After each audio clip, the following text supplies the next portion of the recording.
what is the believer's relationship to the law of Moses? It's a very complex and often debated and discussed topic. You get papers written on this in theological journals. You get books written on this. And you have groups that spawn over a different nuance of wherever you stand on the topic. And as often is the case with people, when we choose a position, we fight over it.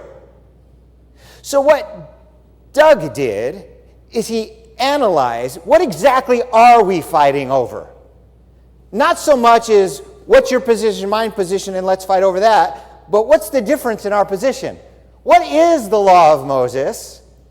And because if you think about it, regardless of your relationship to the one group that says nothing has changed, we're all responsible to keeping the law of Moses, or the other group that says we're no longer under the law at all, or any variation in between, we all agree on some things and disagree on some things. So let me just present to you some of the data that Doug shared with us. You see, it's Simchat Torah. This is what happens at the end of Sukkot. You have Simchat Torah. Simchat Torah is when the cycle starts all over again and you start in Genesis. You've gone through the Bible in roughly a year and you start over again. So this is a perfect time to talk about the law of God. By the way, if you've never read through the Bible in a year, I can make it very simple for you. Start today. Read 4 chapters when you get home. And tomorrow, read 4 chapters. The next day, read 4 chapters. And if you do that, you will finish the Bible in about a year. It's not exact, but it's close enough for government work. All righty.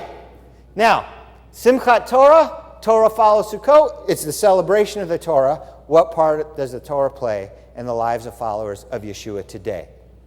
Here's some things that I think most people will not disagree with. First of all believers keep some of the Torah.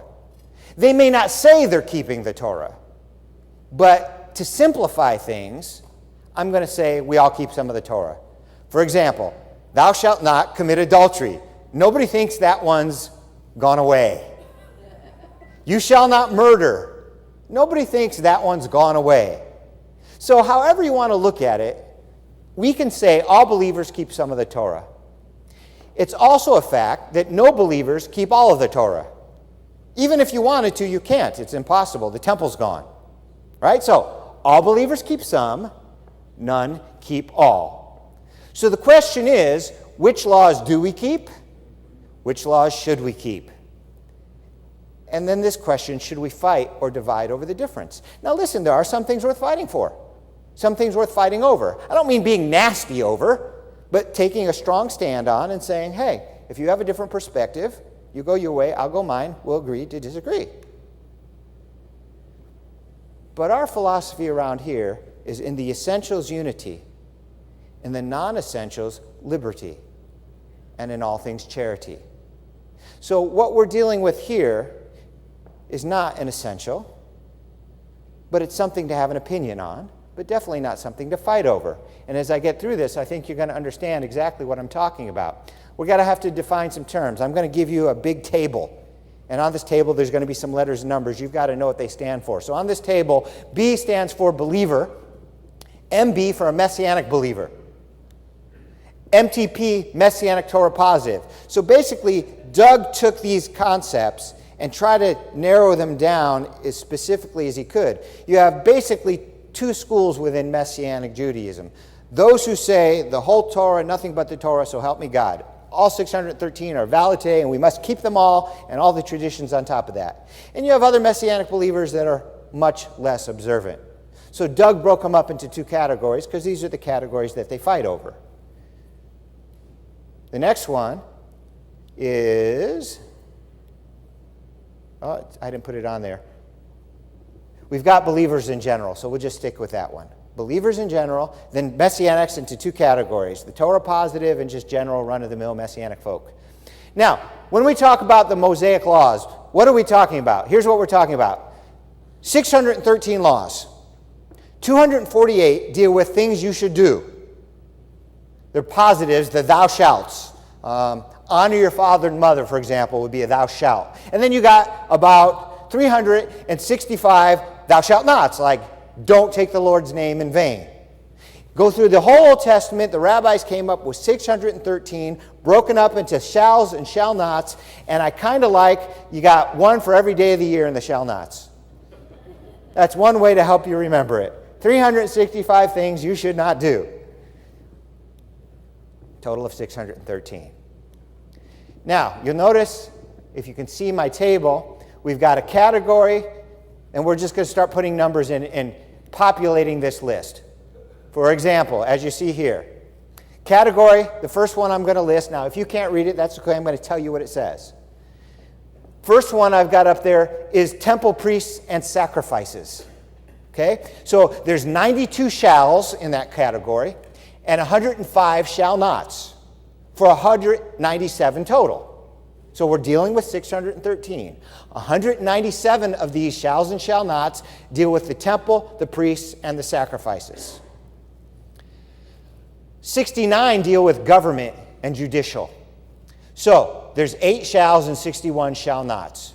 For example, you shall not curse the ruler of your people would be one of the shall nots, as an example. There are 64 dealing with idolatry and the nations. 5 shalls and 59 shall nots. There are 47 laws dealing with businesses and slaves. 4 shalls and 43 shall nots. Notice how heavy the shall nots are over the shall sides? I guess it's just because we're prone to destruction as the sparks fly upwards, according to Job. Man is prone to trouble. All right, next one, social. We've got a total of 61, 32 nots and 29 shalls. Under foods, we've got 41, 11 shalls and 30 shall nots. I know this is kind of like, Steve, really? You're going to go through the whole list? Yes, I am. Sorry if it bores you, but I want you to see all 613 in a category, and then we're going to put them in a nice little picture so that you can't go home saying, he missed something. Doug is an engineer, and he gave this full attention to detail. Now, my notes are half the size of his, so be thankful. Agriculture is 29 for 9 shalls and 20 shall nots. Ritual purity, 18 shalls, 0 nots for a total of 18. Festivals, 17 shalls, 0 nots for a total of 17. Dealing with God, 9 shalls, 7 nots for a total of 16. Family, 15 shalls, 0 nots for a total of 15. We go through this, wrongful acts, vows, Torah, war, for a total of 248 shalls, 365 nots, as I told you before, total of 613 mitzvot in the Bible. Every yes and no in the Old Testament, 613 of them, broken up into shalls and shall nots, 365 things we should not do in the Torah, 248 that we should. Now, in looking at these categories, there's a way that people deal with them. For example, some of these things are not observable. Take a lamb and sacrifice it in the temple today. You can't. There is no temple. So that law would be not observable. Nobody does it, nobody can. That's one category. Next category would be most believers do this. For example, thou shalt not commit adultery. Most believers believe that's still wrong. You shouldn't do it. So the B will stand for what most believers observe or believe. So no, not observable. B, most believers. MB, most Messianic believers. There's a difference between general Christianity and Messianic people. Like Messianic people, we all celebrate Passover. Most general Christians don't. And so we have our own category because there's things that we observe that they don't. And as I told you before, the Messianic Torah positive people who think we should do everything have their own category because they'll believe their observance should be even more than ours.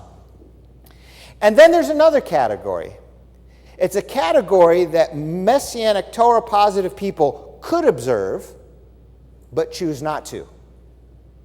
Within these 5 response categories, cover all 613 for our study today. Here's some examples. Now, if you can see the chart, it's broken up into book, chapter, verse, and topic. So book would be 2. We're talking about the Torah. What's book 2? Exodus. Genesis, Exodus, Leviticus, Numbers, Deuteronomy. Book 2 is Exodus. Chapter 20, verse 2. The topic is God. As an example, we should all believe God exists, right? Right. That's in the Torah. It's not obsolete. Nobody would say, oh, we're not under that anymore. We still think it's valid today. So it goes under the B category. All believers believe it. That's the B category. The next one, acknowledge his unity. That would be something that all believers acknowledge still matters today. So that goes under the B category.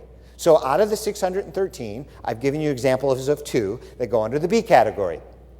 Here's the third, love God. Again, every denomination of Christianity or Messianic Judaism would say we're still obligated to love God, even though it says to do so in the Torah. Even if we say we're not under the Torah anymore, we still say we still must love God. Fear God. Love your neighbors yourself. These are all under the B category. Every believer still believes is observable today. Now here's an example of something that Messianic people do, but most Christians don't. Put a mezuzah on the door. Most Messianic people do this, whether they're Messianic Torah positive or Messianic light. Messianic people put a mezuzah on their door. And so that goes under the MB category. Most believers don't do it, most Christians. So it's not under their category. Another example, praise God after eating. You know, we have a brucha specifically for that. And it's a tradition that people do. And so he put it under the Messianic believer category. Eat matzah on the 15th of Nisan. Most Messianic people do, so it's in the Messianic category. Relate Exodus story on Passover. Most of us do. It's a shall. It's in the Messianic believer category because most Gentiles aren't concerned with Passover. Now here's one that goes under the Messianic Torah positive side. Rest on Rosh Hashanah. Okay, the Torah says on Rosh Hashanah you should take the day off, rest.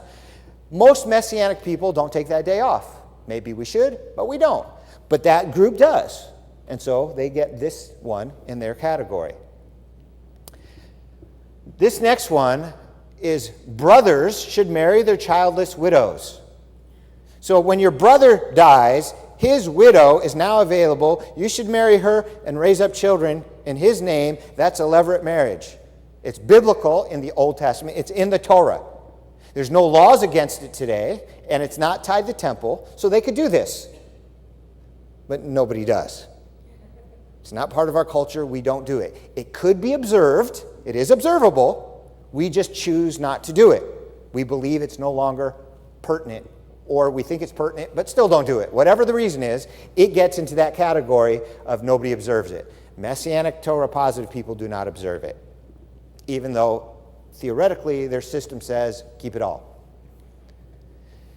This is another one. Live in sukkah for 7 days. Now, we build a sukkah, we eat in the sukkah, we fellowship in the sukkah, and then we go home and sleep in our bed. But some people are very fastidious, and they want to live in their sukkah for 7 days. But nobody really does. And so it's over on that category. I'm sure that you know somebody who does, but as a group they don't. And so it's over on the could but doesn't side. Go to the temple 3 times a year. Now, I might have put that in the non-observable category, but Doug put it in this category because they could make a pilgrimage to Israel 3 times a year and go to Jerusalem, and they don't.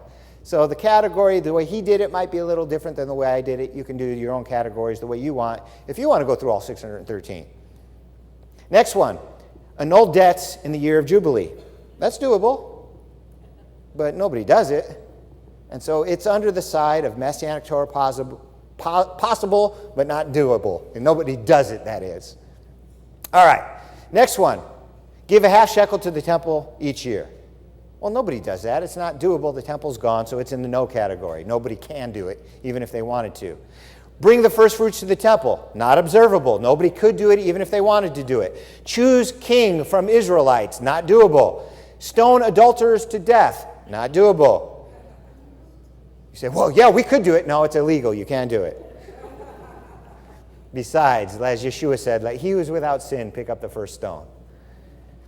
Female goat for accidental sin, not observable. Maintain 6 cities of refuge. I suppose Israel could do it, but we can't. Not observable. Give priests a portion of the slaughter. Not observable. And we go on. Here's one that goes under the believer category. You shall not murder. Well, all believers, no matter which denomination they're in, thinks this is still valid today. We still shouldn't murder. Here's another one that all believers would adhere to. You shall not steal. So these go in the B category. You shall not commit adultery. You shall not make images to worship. You should not seek guidance from mediums. Men should not wear women's clothes. Women should not wear men's clothes. All those go in the general believer column because believers, even if they say we're not under the law today, still think we shouldn't do those things. Now, some people would say, yeah, but we don't do all these things because they're in the New Testament. Well, there's nothing in the New Testament about what kind of clothes you wear. And yet we still think that being a transvestite goes against God's word. And it's only mentioned in the Torah. So nobody really is, we're not under the law, we're under grace. Everybody is a part. We all think some of it we should observe and some of it we shouldn't. And the difference is what? That's what we're getting at. Here's one for Messianic people in general. Eat leaven on Pesach. That is, don't eat leaven on Pesach. Doug's research showed that most Messianic people try to avoid leaven on Passover. Not just the Messianic Torah positives. Work on Yom Kippur. Doug's research showed that most Messianic believers take Yom Kippur off and don't eat on Yom Kippur. But when it comes to working on Rosh Hashanah, his research showed that most Messianic Jews do work on Rosh Hashanah, but most Messianic Torah positives don't. Eat unclean animals. Now, Doug's research shows that most Messianics, or at least the one group of Messianics, don't keep kosher. But Messianic Torah positive people do. So this would be another one. One is unclean animals, the other is unclean fish. Again, we're doing all 613. Work on the 7th day of Passover. So according to the Torah, the 7th day of Passover is a Sabbath. You're not supposed to do any work on it. Most Messianic people do work on it, including Messianic Torah positive people, which is interesting. They could observe it, but they don't. Work on the 8th day of Sukkot, ditto and ditto. Social. Cut the edges of your beard. All sorts of Messianic Torah positive people shave their faces. So they don't have to, but they choose to. And so even though the scripture says don't trim the corners of your beard, he found that most of them do. And you'll notice, for those of you who can't see the chart, I'm not just giving you the commandments, I'm also listing the categories that they fall under that I showed you previously. Mix wool and linen. According to the Torah, that's a sin. Most Messianic people, including Messianic Torah positive people, don't pay attention to that commandment anymore. It's observable, but it's not observed. Here's one that goes under the no category: sacrifice children to Moloch. Now, see, I would have put that under the possible category, but nobody does it, thank God. Remove poles from the ark, again, not observable, the ark is gone. Substitute sacrifices, again, not observable. Some more not observables, I'm just going to run through them. You saw, we went through a good chunk of them. In the not observable category were 358 of the 613 mitzvot. 58% of the Torah is not observable. If you wanted to be the most frum, the most observant Jewish person on the planet, and your goal was to keep the entire Torah, you could not keep 58% of it. Is that a passing grade now? No. So, in my simple mind, nobody keeps the law. Nobody can. Period. It's just a matter of degree of how much we don't. Under the believer category, that is, all believers, all denominations basically believe these still things are necessary, right, and observable, are 169 mitzvot, which account for 28%. So roughly between a quarter and a third of the Torah, people observe. That is, all believers. So isn't that funny? You might write a book that says the believer is no longer under the law and teach it at seminary, and yet you probably observe a third of it. between 28%. It's pretty impressive. That is non-Messianic people, Baptists and Presbyterians and whoosy-whatsits, keep 28% of the Torah. Messianic believers, 29 mitzvot that are special to us. That is, what separates us from the whoosy-whatsits? 5%. Sorry, you're not as special as you thought you were. Only comes down to 29 mitzvot out of 613. 5% difference. Here's the shocker. Messianic Torah positive, there's only a difference of 5. 1% out of 613. We fight over 1%. And some of us over 5%. Wow. The ones that could be observed that aren't, that's another 8% there. That's 52 mitzvot. So again, we have 613 for 100%. Me, I like pictures. Pie chart. On the pie chart, the big gray area, that's the 58% that just nobody is capable of keeping. Over there in the purple, that's the 28% that all believers say we should keep. Over here is that part that makes us special. And over here is that 1% that we go to different synagogues and say, I'll never have anything to do with you because your synagogue isn't conservative enough for me. Or your synagogue is too conservative for me. I would never go to your Messianic synagogue because you're too law-oriented. Or you're not law-oriented enough.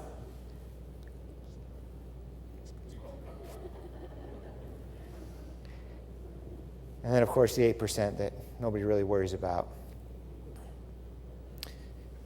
Doug ended his presentation very well. He didn't end it there. He ended it with this. Let me get through the extra clicks here. A bunch of passages on love. This is my commandment, that you love one another, just as I have loved you. This I command you, that you love one another. Do you all know what the greatest mitzvah is? The greatest of all the mitzvot? You shall love God with all your heart and love your neighbor as yourself. Unless you disagree with them, then treat them like scum and have nothing to do with them. Oh, that's not in there? Here's what we do. We get all bent out of shape over a minor and diss the major. Love is the ultimate commandment. That's the one. Get that one right, then we'll worry about the other 612. But if you don't have that one right, the other 612 don't matter. And so we're fighting over stupid. Let's get this one right. Okay, off my soapbox. Owe nothing to anyone except to love one another. For he who loves his neighbor has fulfilled the law. Don't worry about the 1%, the 5%, the 8%. Worry about loving. You want to fulfill the Torah, don't worry about whether your lulav and ethrog are just right. Worry about whether you're loving somebody. Since you have in obedience to the truth purified your souls for sincere love of the brethren, fervently love one another from the heart. Fervently, passionately, aggressively, zealously pursue love. Whether you eat matzah or not on Pesach, whatever. But whether you love somebody or not, that's not a whatever. That's an essential. For this is the message which you've heard from the beginning, that we should love one another.